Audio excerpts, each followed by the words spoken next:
যেখানেই বৈষম্য হবে, এটা হোক কোটা কেন্দ্রিক, এটা হোক সমাজের মুরব্বীদের যোগ্যতা অনুসারে আসনে আসীন হওয়া কেন্দ্রিক, যে কোনো ক্ষেত্রে বৈষম্য হবে, সেটার বিরুদ্ধে আমাদের অবস্থান।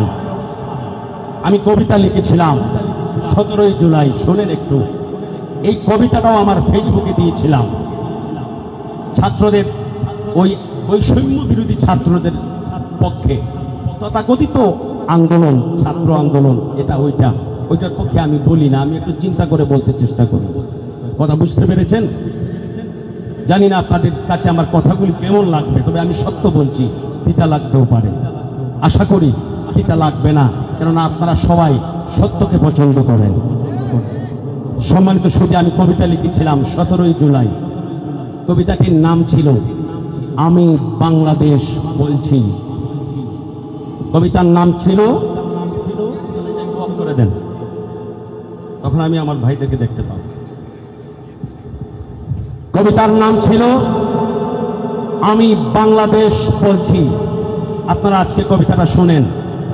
কেউ যদি জিজ্ঞেস করে, আপনারা বুক ফুলিয়ে বলতে পারবেন যে আমার গ্রামের ছোট ভাই, আমার সন্তান তুল্য বেলাল 17 জুলাই 2024 ইংরেজি সনে প্রকাশ্যে কবিতা লিখেছে, বলতে পারবেন।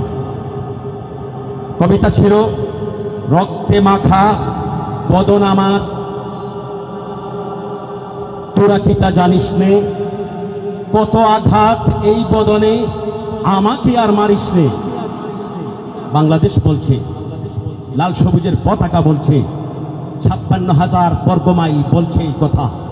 রক্তে মাখা বদন আমার, তোরা কি তা জানিস নে, কত আঘাত এই বদনে, আমাকে আর মারিস নে।